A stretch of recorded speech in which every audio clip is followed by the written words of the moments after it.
homesteaders, gardeners, and cooks. My name is Jennifer. Welcome to Miles Away Farm. And I am making potato leek soup. And I'm making it out of the tail end of my leeks. I had incredible leeks this year, and I sell locally. And so most of the gorgeous, great, big, huge leeks that I had, I sold. And then these are kind of the stragglers that were left over at the end of the season that were a little bit too small, a little too straggly, but I don't want anything to go to waste. And so I'm just going to save those for my own use, which is one of the good and the bad of when you sell produce is you always save the least attractive stuff for your own use. And what you've seen me doing here is cleaning these and dividing them up. And so these are all pretty small. They're smaller than a standard leek that would be in a grocery store. And the recipe I have calls for 4 large leeks. And these are definitely not large leeks, but ultimately it's 4 cups of chopped leeks. And so I'm just going to chop these up until I have enough. And I think I've probably got enough here. And if I don't, I have a few more that I can also clean. And so you'll see I'm splitting these long ways. There's often quite a bit of dirt in leeks. It has to do with the way that they grow. And so they're notoriously kind of sandy. I find that a lot of that is just at the top, and if you get down into it, they're usually pretty clean. And then these had been sitting out in the garden for quite a while, and so they had gotten a little bit wilty. I had turned my irrigation system off, and then they weren't going to grow anymore, which is why I did that. I knew they weren't going to get any bigger, but they hold for quite a while. They'll take a light frost, and I just didn't have time to get to them right away, and so they just have been sitting out in my garden. But because of that, some of those outer leaves had wilted, had started to look a little bit moldy, and I know if you're not used to growing vegetables on a homestead and you're used to always buying things at the grocery store, you know, those have all been curated. What you see at the grocery store, somebody's in the back room taking off those leaves that look a little bit moldy. Don't think that they're not. Usually when farms send that kind of stuff to a store, it'll be the best of what they've got, but it's not always 100% perfect. And then part of your job as a produce manager is to do things like strip off outer leaves on things. And so they are putting out what looks the very best for you at the grocery store. That doesn't mean that's how it arrived. And so we have to learn as homesteaders and as home gardeners how to actually clean our own produce so that it starts looking like the stuff that we're used to seeing in the grocery store. And so that's kind of what you saw me doing there. I was taking off the root end. Leeks have incredible root systems. They are super, super fibrous. And so it's always a bit of a challenge. It's almost impossible to get all the dirt off the root. It's the easiest thing to do is just to cut it off. And so cutting off the root and then peeling down to get rid of the old outer leaves that are kind of wilted and sad, and then getting down to something that looks nice and clean. And then you'll always see directions telling you to keep the white and the light green part. And if you've ever wondered why that is, that's the part that's fairly tender. As you go further up the stalk, the leaves get very fibrous. And so it's not that they're not edible, they absolutely are. They're just going to be pretty chewy. They're not going to break down very well when you cook them. And so that's why they always tell you not to use that part. But this potato leek soup has a secret, and it is the difference between an okay potato leek soup and a truly outstanding potato leek soup, which is what we are going to do is we're going to take that top green part that I cut off, the stuff that's at the upper part of the screen, and we're going to make a really quick vegetable stock with that and then incorporate that back into our soup. This is a trick from Cooks Illustrated, America's Test Kitchen, that I've known about for years and years and years. I saw it in one of their, I don't know if it was still when I was getting the magazine or if I just saw it online, but I gave it a try. And one, I absolutely loved it because it's taking something you would normally just throw in a compost pile and giving it a second life before you do that. And 2, absolutely incredible flavor. It elevates the soup from a 5 to a 10. It really makes a difference. And it's a really quick stock. It's just literally the greens and some water for maybe a half an hour. I'll have to look at the recipe. I can't remember the exact time, but it's not for very long. And then you just strain those off and then use that as the stock in the soup. Yeah, so that's what I'm going to show you today. We'll see how we do here in terms of getting 4 cups. Leeks are pretty easy to grow. I start them from seed the same time that I start my onion seeds. They do take a while to germinate, a little bit longer than an onion, and they take a while to start growing. They are definitely a slower than onions in terms of getting going. However, once you do get them going, they're pretty much bomb-proof. And the nice thing about it, as I said, is they will, as long as you're not getting a really hard frost, they will hold in the field for quite a while. And so if you're buried in summer produce like I've been and still dealing with tomatoes and peppers and things like that, it's a very easy thing to just leave them out there and they're going to be just fine. You might lose a couple of extra outer leaves that you wouldn't have lost if you had harvested them earlier. But yeah, they definitely hold, which is really nice. They'll hold in your fridge for quite a while as well. Again, a lot of times you'll lose those outer leaves. They'll kind of wilt down, but the rest of the plant will be just fine. And so I've used leeks from my garden that I've had in a refrigerator, sometimes months later. And one year, we got a pretty early frost, and I didn't have an extra refrigerator at the time. And so I literally just put them in a plastic trash bag and put them in my garage, which is cooler than the house, but certainly warmer than the outside temperature. It was probably, I don't know, between 45 and 50 degrees in there. And I just left them in that bag. And then as I needed them, I went out and salvaged them. And I lost quite a bit of outside layers because they were getting wilted and a little bit moldy, but the insides held.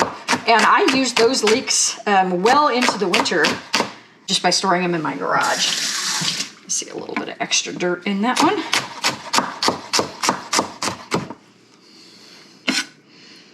It's funny, when I was growing up, my dad used to make potato leek soup.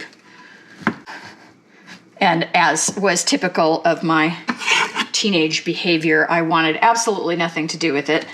Wouldn't try it, never ate it, didn't ever eat it the whole time I was growing up when they made it. Had no idea what it tasted like. And then it wasn't until probably my late 20s that I finally got around to making it and realizing, oh, this is absolutely a fantastic and very simple, flavorful soup.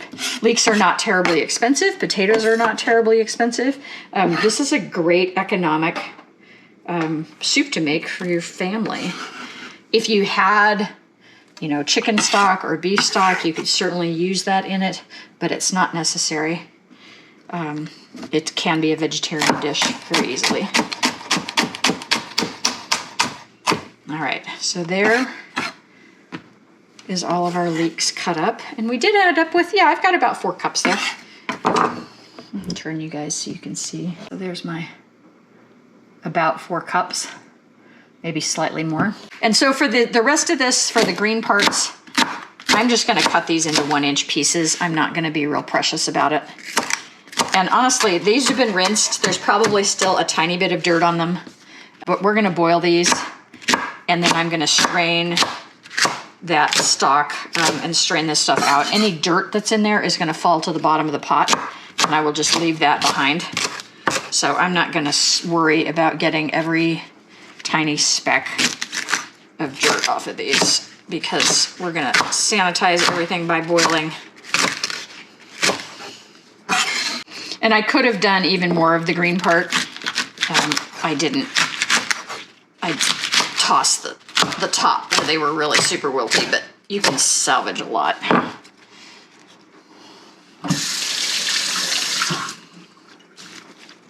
You know what I think I'll do? I'll throw those in a colander and give them a quick rinse.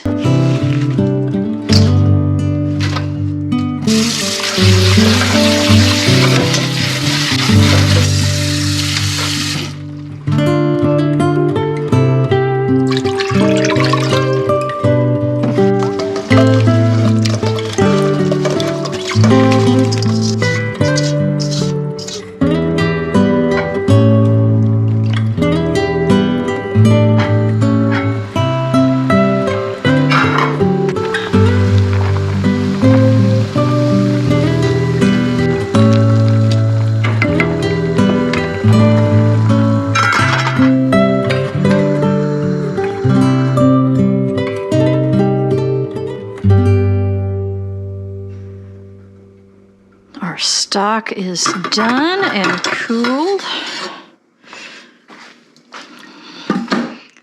Strain this off, and I did make it with half water and half chicken stock.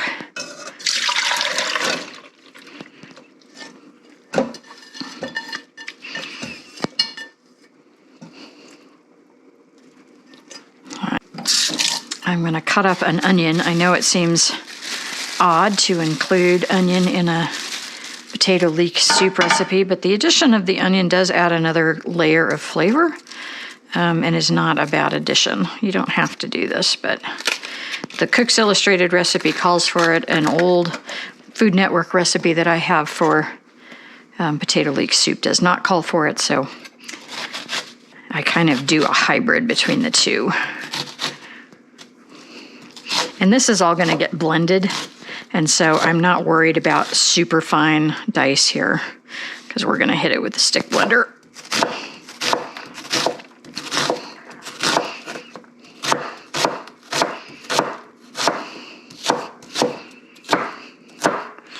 All right, there's our onion. We want 4 tablespoons of butter. Good little hint for something like this. Butter can pretty easily burn when you're melting it because it has a lot of milk solids in it. And so if you cut it into chunks, it melts faster when you're able to keep an eye on it, and you're not going to have the stuff that's already melted starting to brown before the rest of it is melted. So I don't think we're going to get a whole lot more out of that, but and you can see how these are just falling apart. So we've extracted all the flavor out of those.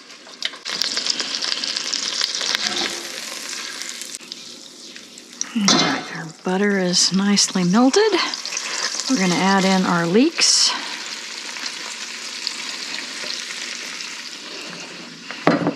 And also our onion.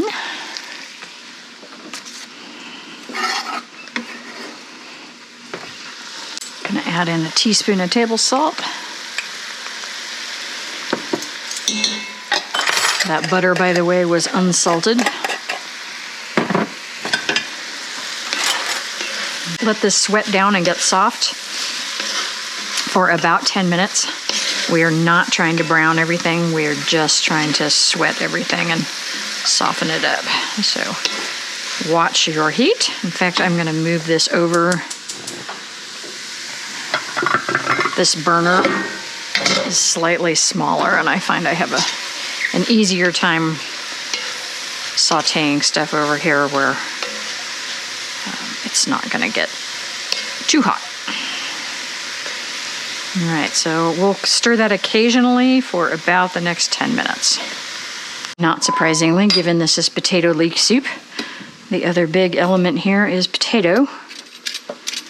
And these are a variety of russet that I grew in my own garden. And I am going to peel these. A lot of times I don't peel potatoes when I put them in things. There's a lot of nutrition in the skin. But for potato leek soup, you do kind of want it to look, you don't want brown bits floating around in your soup, so I'm going to go ahead and peel these. And this is a variety of potato called caribou, I believe. And it does quite well for me. I don't have wild success growing potatoes, but then I don't know what wild success looks like. Maybe I'm doing just fine and don't realize it. I read someplace that you should get about 10 pounds of potatoes for every pound that you plant. And I've never actually paid close attention to my yield enough to know whether or not that's actually what's happening for me. So they sure are good this time of year. The Cook's Illustrated recipe that I got the idea for the stock from, it only calls for 6 ounces of potatoes, which just seems minuscule given that it's a potato leek soup. So this is about 12 ounces. This is about double what they call for. Nope, see, even then I've got the heat too high. start to stick here.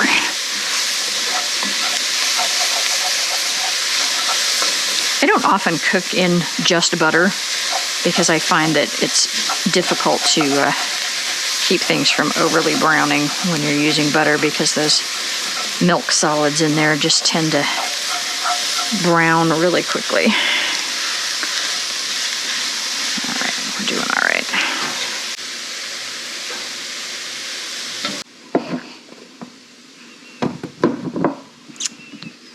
Give these a quick dice just so they cook fairly quickly. And see, like I said, I'm morphing between two recipes here. The one from Food Network says to saute for 5 or 10 minutes and then turn the heat really low, put a lid on it, and cook them for another 25 minutes before you add the broth. That just seems silly to me. There's no reason to cook them for that long. We're not trying to make French onion soup here, where you really slowly cook the onions down forever. So whatever subtle flavor boost that's going to give, I don't think it's worth it. And we're going to get a lot of flavor boost from the stock that we're using. So these are nicely softened up.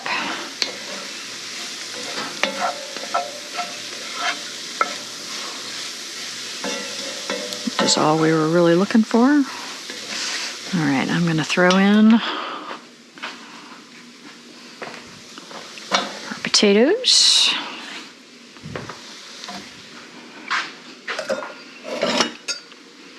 Our lovely broth. And I do have a fine mesh strainer here. I am going to filter this one more time just in case there's any stuff that I don't want in there from the dirt. I'll be sure to leave whatever the tail end is in the container here. Yeah, see, if you look, you can see there's a little bit of dirt in there. We're just going to stop right there.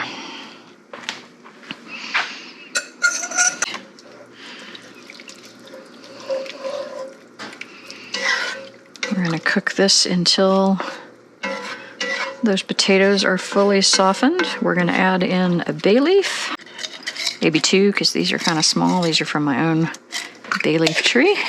And a good pinch of thyme. They also suggest tarragon as a possibility. I'm not a big tarragon eater, and I do love thyme, so we're going to do thyme. This is a really simple soup. There's really not a whole lot to it. Let that come up to a boil and simmer until those potatoes are soft, probably about 20 minutes, and then we'll come back. All right, this has been boiling here for about 25 minutes. Our potatoes are fully softened, which is really what we were looking for. And so now we're going to blend this up.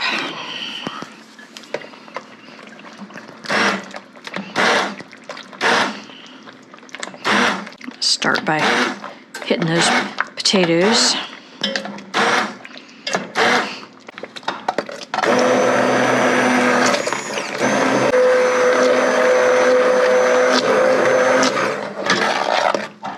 All right. Give that just a little bit of dairy to cream it up a bit, loosen it up a bit. And then I'm going to add just a little bit of half and half for some extra richness. And you can do as rich or as lean as you like on this. One of the recipes I have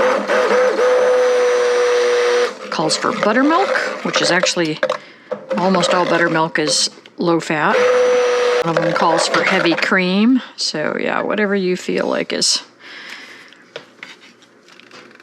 where you want it. I'm gonna add a good-sized pinch of white pepper here.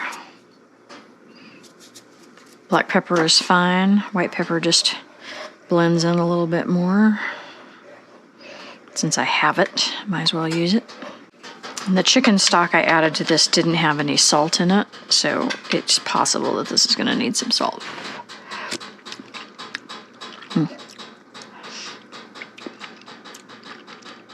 Actually, that's really quite good. I don't think it needs much of anything. All right, we're waiting for our bread to finish cooking, and then we'll serve this up. All right, tribe, we got it all served up and ready to go. Got some kind of somewhat disastrous bread to go with this that didn't quite get the texture right on, so it didn't quite rise, but potato leek soup, perfect, inexpensive fall meal. And absolutely delicious. Thanks for watching.